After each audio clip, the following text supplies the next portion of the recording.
Watch a waiter in a cafe long enough, and you might notice something strange. His movements are a little too precise. He turns a little too sharply.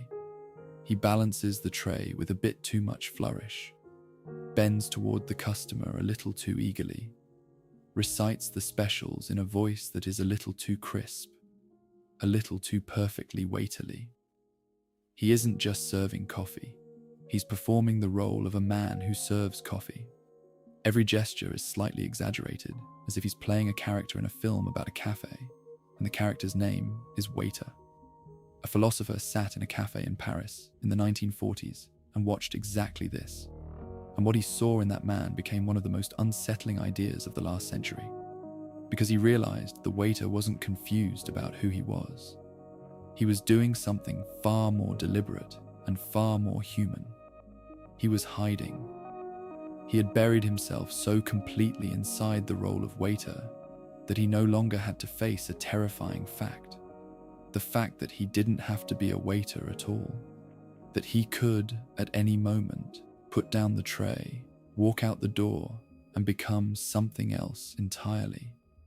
That nothing in the universe was forcing him to be this. That the whole thing was a choice he was making and remaking every single second. Think about how much freedom the man was pretending not to have. He could stop mid-pour and quit on the spot. He could stay but hate it. He could stay and love it. He could be rude, generous, careless, kind. He could save his tips for a boat and vanish. Every one of those was genuinely available to him in each moment.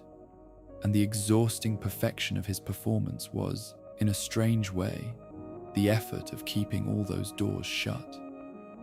Of insisting, through every over-crisp gesture, that there was only one thing he could possibly be. The waiter didn't want to know how free he was. Almost nobody does. And the philosopher's name was Jean-Paul Sartre. And the reason we're still talking about that waiter 80 years later is that he isn't really about waiters at all. He's about you. He's about the roles you perform so completely that you've forgotten their performances. He's about the quiet, constant work you do to convince yourself that your life is the only life you could be living. Sartre understood something most people spend their whole lives avoiding. You were not born as anything in particular. A knife is born a knife. Someone designed it to cut, made it for cutting, and its whole nature was decided before it existed. Its purpose came first. The knife just fills it. Sartre called this kind of being in itself, fixed, complete, exactly what it was made to be, nothing more. But you're not a knife. Nobody designed you for a purpose that existed before you did. You showed up first as a living question mark, and only afterward began the endless work of deciding what you'd be. Sartre had a famous phrase for this: existence precedes essence. You exist before you have any fixed nature, which means your nature is not given to you. It's built by you, out of your choices, for as long as you're alive. Think about what that actually rules out. It means there is no blueprint you're failing to live up to, no secret assignment you were sent here to complete, no true purpose stamped into you at birth that you have to spend your life trying to decode. All of that would be reassuring, and all of it is, in Sartre's view, a fantasy. A comfortable story we tell because the alternative is harder to hold. And the alternative is this: a knife can fail. It can be a bad knife, a dull knife, a knife that doesn't cut, because there's a standard it was made to meet, and it can fall short of that standard. But you were made to meet no standard, because you were made for nothing in particular. There is no correct version of you that you're supposed to match. There's only what you actually do, day after day, which slowly becomes the only answer to the question of who you are. This sounds like freedom, and it is. But sit with it for a second, and you'll feel the floor tilt. If nothing decided in advance what you are, then there's no script, no instructions, no fixed self waiting inside you to be discovered. Every morning you wake up and you are, once again, responsible for who you become that day. You can't point to your personality, your past, your circumstances and say, "This is just what I am," because at any moment you could choose differently. And the only thing stopping you is you. That is a staggering amount of freedom. And it turns out human beings can't stand it. A century before Sartre, a Danish philosopher had already found the feeling this freedom produces, and he gave it a name that has never been improved upon. He said, "Imagine a man standing at the edge of a cliff. He looks down into the drop and feels the ordinary fear of falling. That much is simple. Anyone would feel it. But Kierkegaard noticed something else lurking underneath that fear, something stranger and much worse. Along with the fear of falling, the man feels a second thing, a dark, dizzying pull.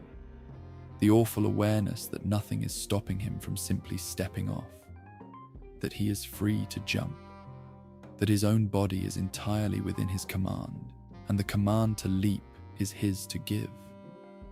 It's not that he wants to die, it's that he realizes he could choose to, and no law of the universe would prevent it. The choice is his and his alone. And that realization, Kierkegaard said, produces a vertigo far deeper than any fear of heights. He called it the dizziness of freedom. And here's what makes it universal. You don't need a literal cliff. Every real choice in your life is that edge. Every moment where you could go one way or another, where the future genuinely hangs on what you decide, where there's no rule handing you the answer. You are standing at the edge of that same drop, and the vertigo you feel, that low, churning dread when you face a decision that actually matters, that's not weakness. That's you catching a glimpse of how free you really are. Kierkegaard saw something in this dizziness that most people miss. He didn't think it was purely bad. He thought anxiety, this specific kind, the kind that comes from facing your own open possibilities, was actually a sign of spirit, of being awake. Animals don't feel it because animals aren't free in this way. Only a creature that can imagine multiple futures and knows it must choose between them can feel the ground drop away like that. The dizziness is the shadow cast by possibility. Where there's no freedom, there's no vertigo. And where there's no vertigo, there's no real life either. Just the smooth, untroubled running of something that was never truly awake. So the dizziness is not a malfunction. It's the feeling of standing in front of your own unlived life and realizing it's yours to make. The price of being the kind of creature that has to invent itself. And most people will do almost anything to make it stop. Which brings us back to the waiter. Because now you can see what he's actually doing. He's not confused, he's medicating. The too precise movements, the perfect performance, the total disappearance into the role. All of it is a way to escape the vertigo. If he can convince himself that he simply is a waiter, the way a stone simply is a stone, then the dizziness goes away. There's no choice to agonize over, no freedom to be responsible for, no cliff. He isn't choosing to serve coffee, he's just a waiter. Waiters serve coffee. That's what they are. That's what they do. Sartre called this bad faith. Not lying to someone else, but lying to yourself. And it's a very particular kind of lie, because to pull it off, you have to be both the liar and the person being lied to. You have to know, somewhere, that you're free, and simultaneously hide that knowledge from yourself well enough to believe you're not. This is stranger than an ordinary lie. When you lie to another person, you know the truth and they don't. There's a clean division, but when you lie to yourself, the same mind has to both hold the truth and refuse to look at it. Sartre thought this was only possible because a human being is never a single solid thing. We're split, always, between what we are and what we're not yet, between the facts of our situation and the freedom to respond to them. Bad faith slips into that gap. It takes one half of you, the facts, the role, the situation, and pretends that's the whole story. So the other half, the free part, the part that could always choose otherwise, can be quietly disowned. You do it by pretending to be a thing instead of a person, a fixed object with a set nature, rather than a free being who has to keep choosing. The waiter turns himself into a waiter, so he doesn't have to be a man who could walk out at any time. He trades his freedom for the comfort of being something solid, something defined, something that doesn't have to stand at the edge of the cliff every single day. And this is not really about waiters. Listen to how people describe themselves, and you'll hear bad faith everywhere, running under ordinary conversation like a hidden current. I'm just not a creative person. That's not who I am. I could never do that. I'm too shy. This is just how I am. I don't have a choice. I'm a realist. People like me don't do things like that. Every one of those sentences is a small step back from the edge. Each one takes something that is actually a choice and repaints it as a fixed fact, a settled feature of a fixed self. I'm just not a creative person turns an ongoing decision, the decision not to make things, into an unchangeable trait like eye color. And the relief this provides is enormous. If it's just who you are, you don't have to feel the vertigo of deciding. You don't have to be responsible. You get to be a knife, made a certain way, off the hook. Notice too how these sentences borrow the language of self-knowledge. They sound wise. They sound like maturity, like someone who has done the work and figured themselves out. I know myself well enough to know that's not me. But Sartre would say, this is bad faith wearing its cleverest disguise. Real self-knowledge stays open. It says, I haven't chosen that so far. Bad faith slams the door. It says, that's simply not who I am. And in saying it, quietly removes the possibility from the table, so it never has to be faced again. The most convincing bad faith doesn't feel like avoidance. It feels like insight. And the roles go deeper than personality traits. They attach to the biggest structures of a life. The man who says, I'm just a father, I'm just an employee, I'm just a guy who keeps his head down, is doing precisely what the waiter did. He's hiding inside a role so he never has to face the drop. He gets to say the life happened to him, that he had no choice, that he's simply being what he is. But he's lying. He's a person pretending to be a thing. And the strangest part is that he knows it. You can't fully forget your own freedom.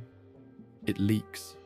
It shows up at 3 a.m, or in the middle of a life that looks fine on paper, as a quiet unease you can't explain. A sense that you're watching your own life from behind glass. That somewhere back there, a real version of you got left behind, and you've been performing a role ever since.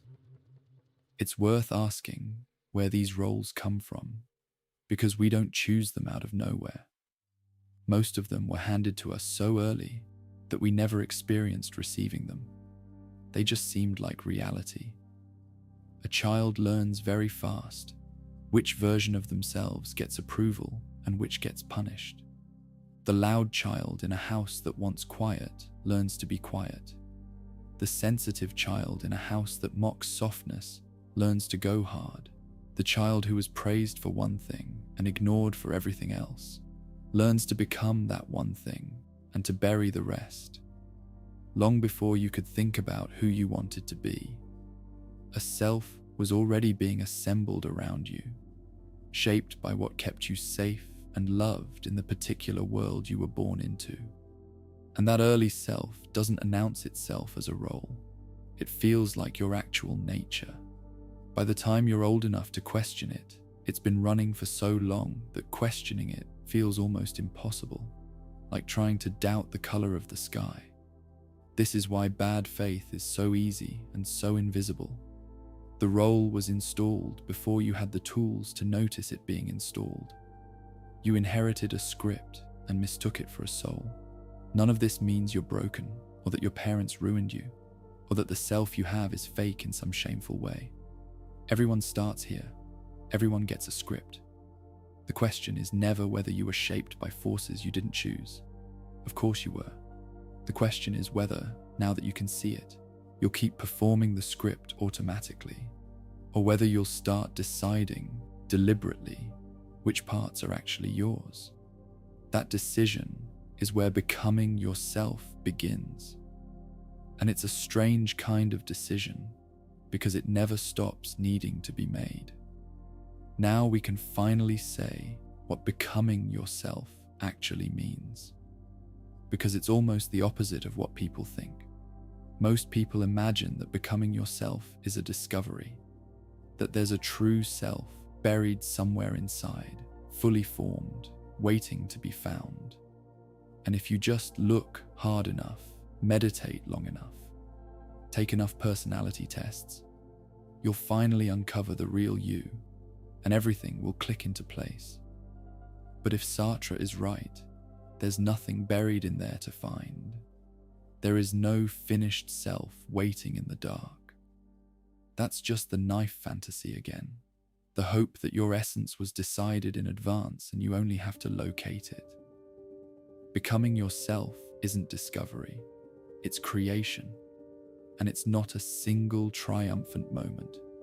It's a daily, terrifying practice of stepping toward the cliff instead of away from it, of feeling the vertigo of freedom and choosing anyway, of refusing the comfort of, this is just who I am, and admitting the harder truth, that who you are is what you keep choosing to do, and you could always choose otherwise, and the responsibility for that is entirely and permanently yours. This reframes the whole project. You're not archaeologists, digging carefully for a buried statue of the real self. You're more like the sculptor, and worse, you're also the stone. There's no finished figure under the surface guaranteeing that your choices are correct. There's just the choosing and the person that slowly emerges from it. Every decision is a chisel strike, and there's no image to check your work against, because the image is being created by the strikes themselves. That's a heavier freedom than the discovery story. The discovery story at least promises that somewhere there's a right answer, a true self you could find and be validated by. Sartre takes even that away. There is no right answer waiting. There's only what you do and the meaning it accumulates, and your full responsibility for all of it. You are the author of a book that you are also the main character of, writing the next line with no outline, unable to stop writing, unable to hand the pen to anyone else. This is why so few people do it. Not because they're weak or stupid or asleep, because the alternative, bad faith, actually works. It genuinely soothes the dizziness. The script is comfortable.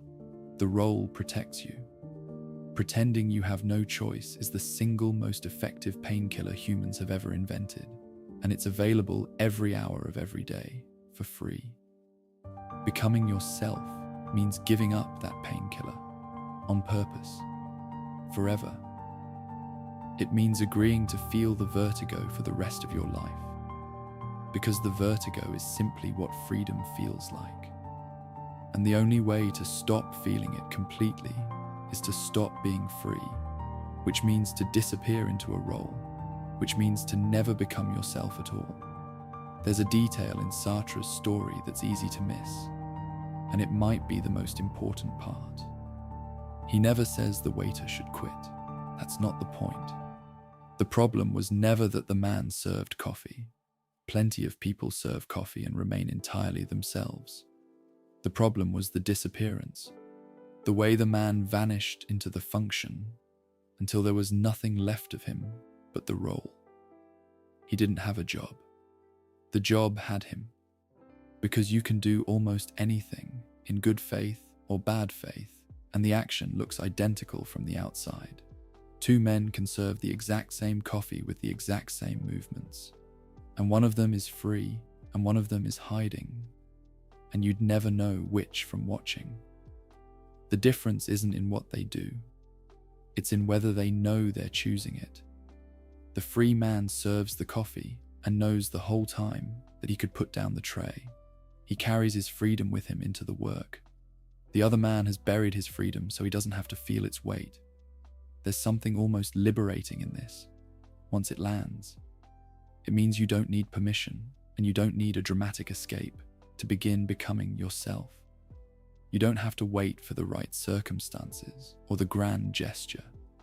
The shift happens inside, in your relationship to what you're already doing. The waiter could become free without changing a single movement, simply by stopping the lie that he had to move that way. The freedom was always available. It was never the tray that trapped him. It was the story he told himself about the tray. So becoming yourself doesn't necessarily mean burning your life down. It doesn't require quitting the job, leaving the town, blowing up the marriage. Sometimes it does, but often it means something quieter and much harder. Staying exactly where you are, doing many of the same things, while dropping the lie that you have no choice. Owning it. Saying, I am not trapped here. I am choosing this today, and I could choose otherwise. And the fact that I stay means something, because I could have gone. That single shift from I have to I choose to is the whole distance between a life that's yours and a life that merely happens to you. And notice, it costs you nothing external. No one has to approve it. Nothing has to change on the surface. But everything changes underneath. Because a life you are choosing is a fundamentally different thing from a life you are merely enduring, even when the two look exactly alike from the street. There's a harder version of this that's worth naming, because bad faith isn't always comfortable. Sometimes people cling to a role that actively hurts them, and this confuses everyone, including the person doing it. You've seen it. The person who stays for years in something that's clearly wrong for them and defends it fiercely when anyone points it out. We tend to explain this with words like fear or low self-esteem, and those play a part. But Sartre would point at something underneath. The painful role is still a role, and a role, even a miserable one, does the one job bad faith requires. It answers the question of who you are, so you don't have to keep asking. It stops the vertigo. Because here is the uncomfortable truth. The dizziness of freedom is often worse than the pain of a bad situation. A bad situation is at least defined. You know its shape. You know your part in it. It's solid ground, even if the ground is on fire. Real freedom, the open space where you'd have to decide from scratch who you are and what you want, is not solid at all. It's the abyss under the cliff. And a surprising number of people would rather stand in a burning room they understand than step into an open field they don't. This is why just leave so rarely works as advice, and why just be yourself is almost useless. You're not asking someone to walk out of a room. You're asking them to walk off the edge Kierkegaard described, into the free fall of having to author themselves with no script to catch them. Of course they hesitate. The role, however painful, is holding them up. Take it away, and there's nothing underneath but their own terrifying freedom. To become yourself, you have to be willing to feel that fall.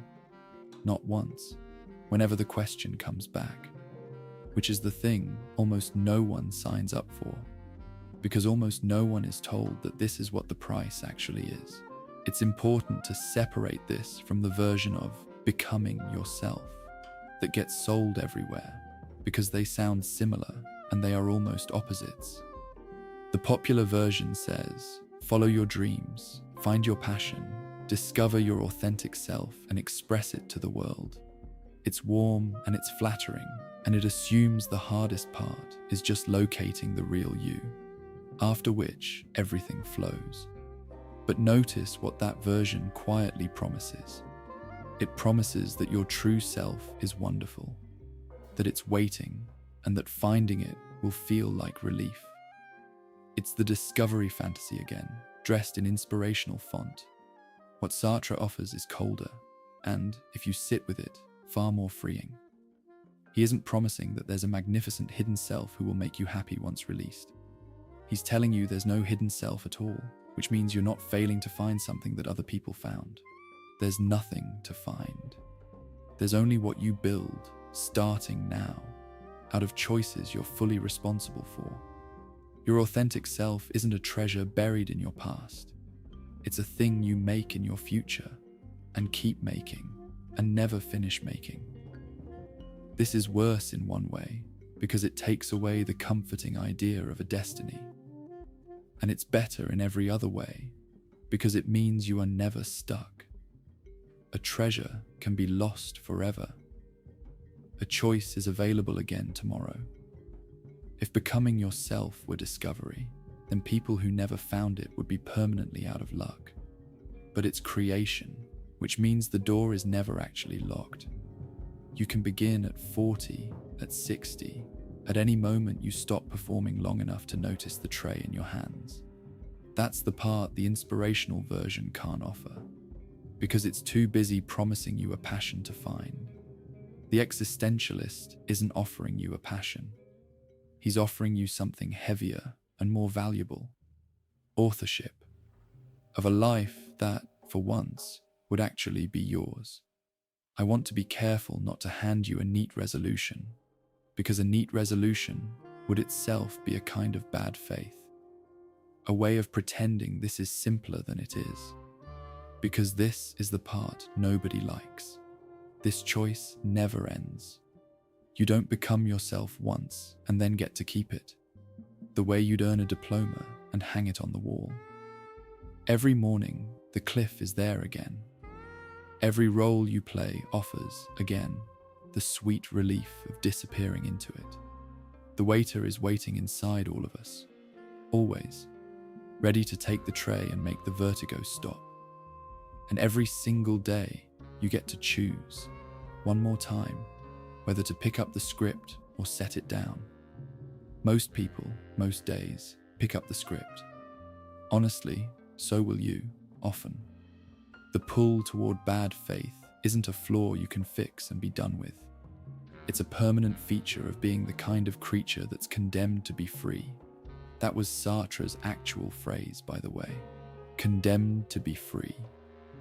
He understood that freedom isn't only a gift, it's also a sentence.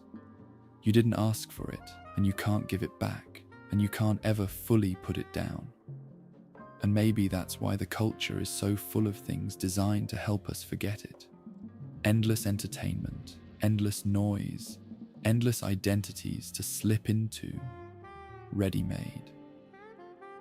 All of it, in Sartre's terms, is a kind of collective cafe, full of people performing their roles a little too perfectly, each one grateful for something to be, so they don't have to face the vertigo of being free. The waiter wasn't unusual. The waiter was everyone. The waiter was the century. So the question this leaves you with isn't the comfortable kind. It's not, how do I find myself? As if the self were an object misplaced somewhere. There's nothing to find. There never was. The question is harder and quieter, and it doesn't dissolve when you close the tab. Look at the parts of your life you describe as fixed. The sentences that begin with, I'm just, and that's not me, and I don't have a choice. Sit with them for a moment, one at a time, and consider, as honestly as you can manage. How many of them are actually true? And how many are just a tray you picked up a long time ago so you wouldn't have to feel the drop? Consider which roles you are inhabiting and which ones have quietly begun inhabiting you. Consider what it would mean, what you would have to feel, what you would suddenly become responsible for if you admitted that the life you are living was never something that happened to you. That every day it was, and still is, something you are choosing. And that you could, this morning, begin choosing differently. Not easily, not without the dizziness, but you could. The tray is in your hands right now. It always has been. The only real question is whether you'll keep pretending you can't put it down.